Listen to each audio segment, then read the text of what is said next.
Sorry లలిత. అయ్యో, నాకు sorry ఎందుకండి? మీరు నేను వేరు కాదు కదా, మన మధ్య ఈ సారీలేంటండి? రాహుల్, నిన్నేమైనా అనుంటే సారీరా. రాత్రేదో అలా అయిపోయింది, ఏమనుకోకు. నేను నిన్ను అర్థం చేసుకోగలను అన్నయ్య. ఇక ఈ విషయం ఇక్కడితో మర్చిపో. మళ్ళీ అలాంటి తప్పు ఇంకెప్పుడు చేయకు. ఐరేంద్రి, మిమ్మల్ని కూడా ఏమన్నా అనుంటే సారీ. చాలానే అన్నావులే అన్నయ్య. ఐరేంద్రి, ఇప్పుడు అవన్నీ తవ్వుకోవాల్సిన అవసరం లేదు. రాజీవ్, మన మధ్య సారీలు ఎందుకులే? ఇక మీద మాత్రం ఇలాంటివి చేయకుండుంటే చాలు.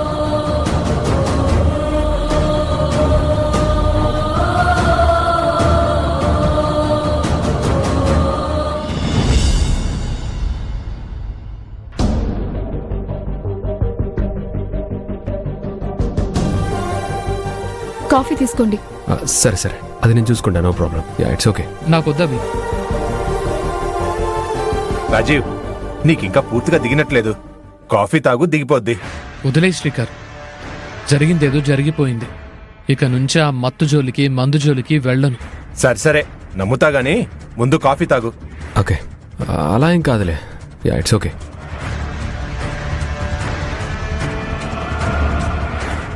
బావగారు మళ్ళీ చెడు వ్యసనాల వైపు మొగ్గు చూపకుండా ఉండాలంటే ఆయనతో ఒక మందు తాగించాలి.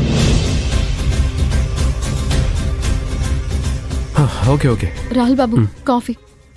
వద్దులే అభి.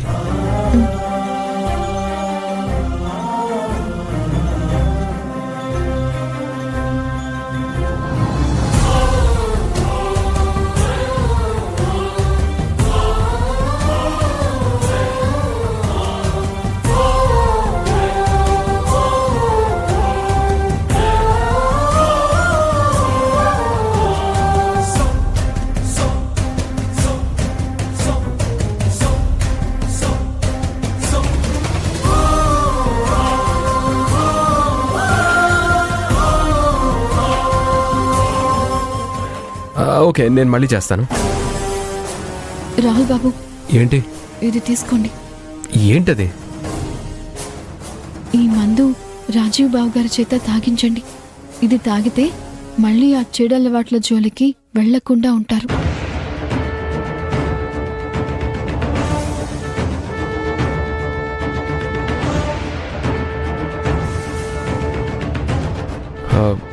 వద్దులే అభి, దయచేసి ఇలాంటి ప్రయోగాలు మానుకో. అలా అంటారేంటి రాహుల్ బాబు? మొన్న నువ్విచ్చిన మందు తాగి అమ్మకేమైందో తెలుసు కదా, కాబట్టి ఇలాంటివి చెయ్యొద్దు.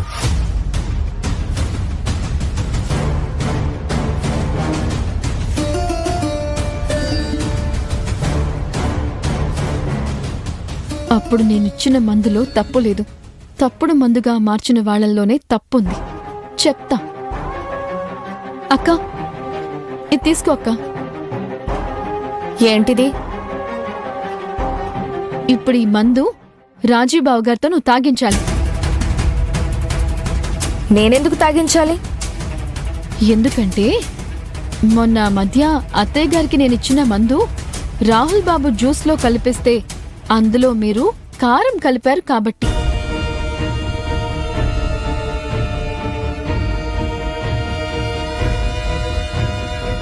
ఇప్పుడు ఆ విషయం ఎవ్వరికీ తెలియకుండా ఉండాలంటే నువ్వు నేను చెప్పినట్టు చేయాలి.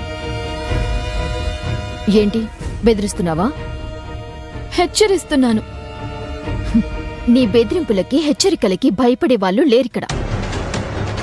రాహుల్ బాబు, ఇప్పుడు రాహుల్ ఎందుకు పిలుస్తున్నా? మరి మీరు చేసిన ఘనకార్యం ఆయనకి తెలియాలి కదా. పాపం, నేనిచ్చిన మందు వల్లే అలా జరిగిందని ఇంకా భ్రమలోనే ఉన్నారు. వద్దమ్మా, నేనే వెళ్ళి మా ఆయనకి నువ్విచ్చిన మందు తాగిస్తాను. వదినా, నువ్వెందుకు కంగారు పడుతున్నావు? ఇప్పటికి జరిగినవి చాలా ఐరేంద్రి. అందరూ ఇక్కడే ఉన్నారు. ఈ విషయం గానీ తెలిసిందంటే మనల్ని ఏకి పారేస్తారు.